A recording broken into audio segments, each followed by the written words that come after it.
Hello friends, কেমন আছো তোমরা সবাই? আশা করছি সবাই খুব ভালো আছো, সুস্থ আছো। আমিও খুব ভালো আছি। চলে এসেছি নতুন আর একটা ভিডিও নিয়ে। লাস্ট ভিডিওতে তোমরা দেখেছো আমি এই কাঁথা স্টাইলে শাড়িটা পরছি। কেন পরছি সেটাও তোমাদেরকে বললাম। বহু বছর আগে, মনে হয় 2 বছর আগে, আমি এই শাড়ি পরেই শর্ট কাঁথা স্টাইল শাড়ি ভিডিও করেছিলাম। শর্ট কাঁথা স্টাইল শাড়ির যে ওয়্যারিং মানে কিভাবে পরতে হয় তার ভিডিও করেছিলাম, আর সেটা পরে রুম ক্লিনিং ব্লগও করেছিলাম। তো আজকেও সেটাই করলাম, বিকজ অনেকদিন দিয়ে রিকোয়েস্ট আসছে কাঁথা স্টাইল শাড়ি পরে রুম ক্লিন করা সেটা হচ্ছিল না, কারণ এটা পরতে হয় আলাদা রকমের, সেটা ভিডিওতে দেখেছই। আর আমি না অত ভালো করে পরতে পারি না, একটু হেল্প দরকার পড়ে। এই দেখো পেছন দিকে কোনো রকমের পরেছি, হয়েছে মোটামুটি, খুব ভালো হয়নি। সো রিকোয়েস্ট ছিল, সেই কারণেই করছি। আর আজকে যেটা করব সেটা হচ্ছে সকালবেলা, এই আজকে ভিডিওটা করব বলেই সকালবেলা ঘরটা খুব ভালো করে ঝাড়ু মেরেছিলাম, যাতে ফেরত এসে ঝাড়ু মারতে না হয়, ডাইরেক্ট মুছবো, তাহলে আমার সময়টা বাঁচবে। সো আমি কিন্তু পরে নিয়েছি কাঁথা শাড়ি, আর এখানে এই যে আমার ঘর মোছার বাকেট আর মপ নিয়ে চলে এসেছি। সো চলো স্টার্ট করি। হ্যাঁ, স্টার্ট করি, তোমরা দেখতে থাকো। যে রিকোয়েস্ট করেছিলে শর্ট কাঁথা স্টাইল শাড়ি, তার রিকোয়েস্ট আজকে পুরো হলো। অবশ্যই দেখবে ভিডিওটা, কমেন্ট করে জানাবে। অনেকদিন পর আজকে এই মপটা দিয়ে ঘর মুছছি। মপটা কিনেছি, তবে খুব একটা ইউজ করা হয় না, স্টিক দিয়েই মুছে নি ঘর।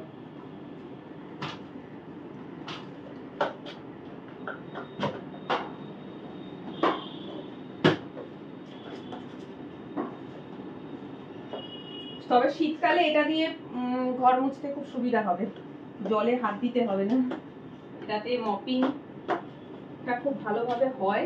আর প্লাস জলে হাত দিতে লাগে না, শীতকালে যেটা ঠান্ডার জন্য জলে হাত দেওয়া যায় না আর কি।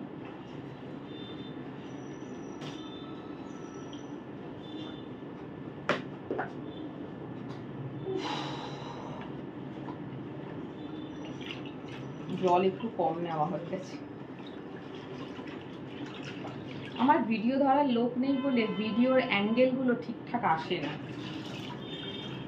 আর জায়গাটাও কম, আর বেশি ব্যাকে দিতে পারবো না, মানে স্ট্যান্ড আর বেশি পিছনেও দিতে পারবো না।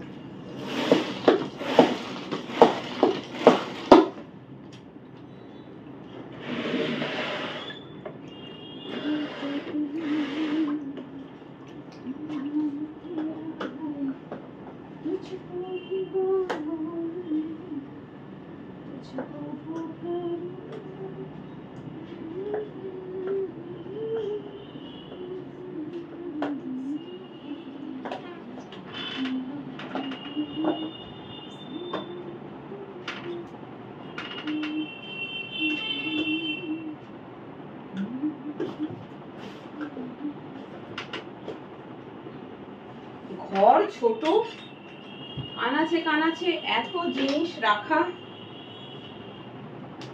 সরিয়ে সরিয়ে মুছতে গিয়ে বিরক্ত লেগে যায়। শুরুতে ভালো ছিল, যখন নতুন নতুন ফ্ল্যাটে এসেছিলাম তখন রুমে কিচ্ছু ছিল না, ঝাড়ু পোছা করতে এত ইজি ছিল যে কি বলবো। বাট এখন জিনিস ভরে গেছে আমার ঘরে। চলো, এটাই লাস্ট।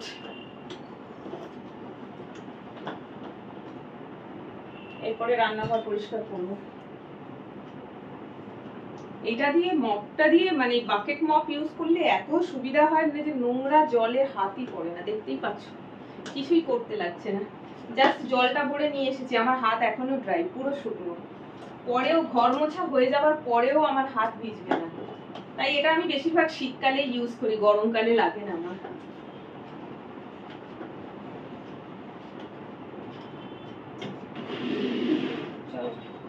রুমটা হলো, এবার কিচেন।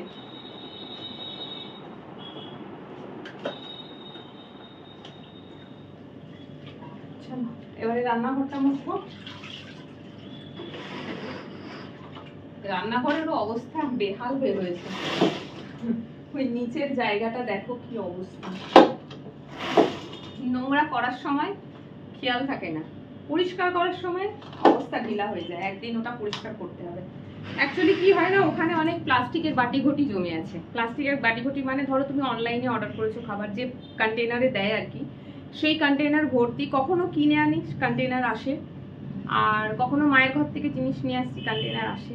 তো কন্টেনারগুলো আমার এখানেই রয়ে যায়, সেগুলো ফেরত নিয়ে যাওয়া যায় না। প্রচুর কন্টেনার জমে আছে আর জিনিসপত্র সব ওলট পালট হয়ে পড়ে রয়েছে। তো একদিন সময় করে আমাকে এখান থেকে কন্টেনারগুলো বাতিল করতে হবে, মানে ফেলে দিতে হবে। কিছুটা মায়ের কাছে নিয়ে যাব, কারণ দরকার পড়ে ওই ওই কন্টেনারগুলো।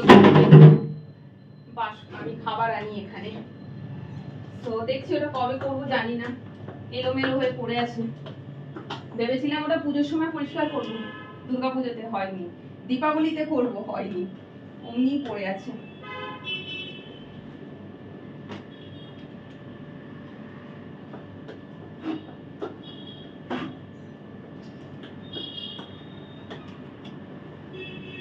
আজকে তাড়াতাড়ি ফিরেছিলাম, সেই জন্য এই ভিডিওটা বানিয়ে নিলাম। কালকে থেকে ভিডিও বানানোর সময় হবে না, কারণ কাল আর পরশু দুদিন অনেক লেট করে ফিরবো, প্রায় 2টো বেজে যাবে ফিরতে।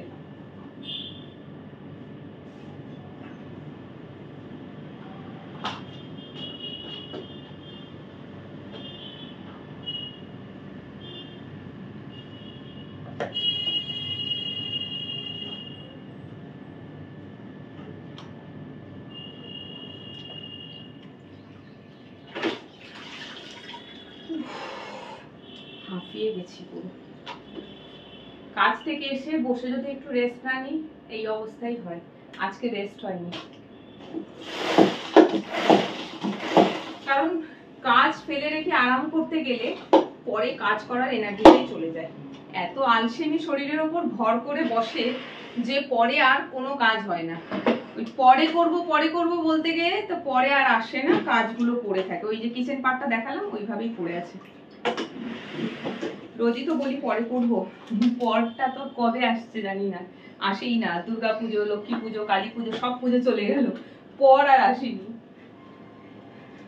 দেখা যাক, করবো তো নিশ্চয়ই, কোনো একদিন একদম মনস্থির করব, মানে ইচ্ছে হবে ভেতর থেকে করার, সেদিন ঠিক করা হয়ে যাবে।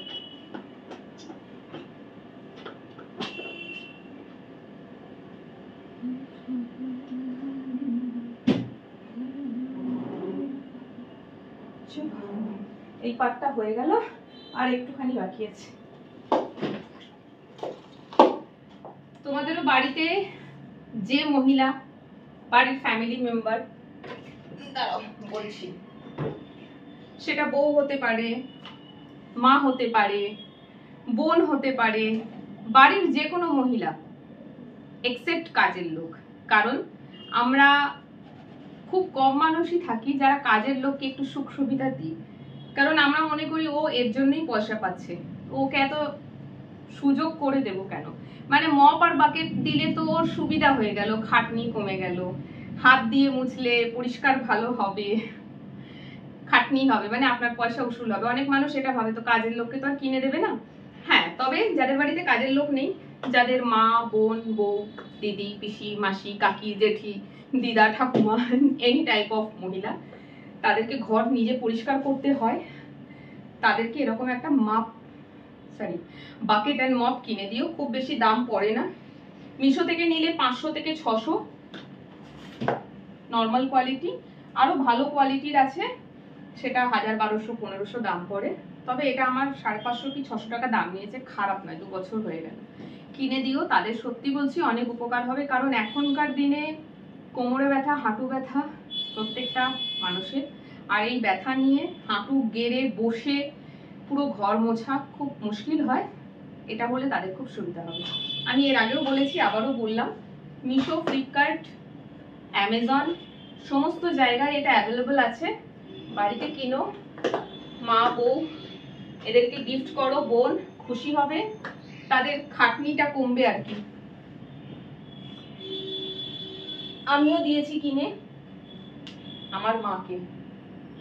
আমার মাদের আগে ছোট ঘর ছিল, এখন তো বড় ঘর হয়ে গেছে, মাকে জবে থেকে মপ অ্যান্ড বাকেট কিনে দিয়েছি, মজা পেয়ে গেছে এখন। এখন আর অন্য কিছু দিয়ে, আগে স্টিক দিয়ে ঘর মুছতো, যেটাতে হাতের ইউজ করতে হতো আর কি। এখন এটাতে তো হাতের ইউজই করতে হয় না, এখন মজা পেয়ে গেছে। এখন এই স্টিক নষ্ট হলে আমাকে আগে দিয়ে বলে, এই স্টিকটা নষ্ট হয়ে যাচ্ছে, এনে দিবি কিন্তু, নইলে ঘর মুছতে অসুবিধা হবে। নিজেই বলে এখন এটা দিয়ে ঘর মুছে মুছে এমন হয়ে গেছে যে এখন আর ওটা দিয়ে ইউজ করা যাবে না। তো সেই জন্য নিজে এক্সপিরিয়েন্স করেছি বলেই বলছি তোমাদেরকে, বাড়িতে মহিলাদের কিনে দিও। চলো আর কি বলি, ডান, রিকোয়েস্টও ডান, আমার ঘরও মোছা হয়ে গেল। এই ভিডিওটা করলাম বলে আজকে ঘর মোছা হলো, নইলে আজকে আমি ঘর মুছতাম না। চলো, এখানে যে ফ্যানটা দেখতে পাচ্ছ, স্ট্যান্ড ফ্যান, এই ফ্যানটাকে চালাবো, তবে এর উপরে রাখা কাপড়গুলো সরাতে হবে। সরিয়ে ফ্যানটাকে চালাবো, নইলে এই জায়গাটা শুকনো হবে না। ওকে, সো ভিডিওটা এখানে শেষ করছি। যে রিকোয়েস্ট করেছিলে ভিডিওটা দেখো, কেমন লাগলো কমেন্ট করে জানিও। টাটা।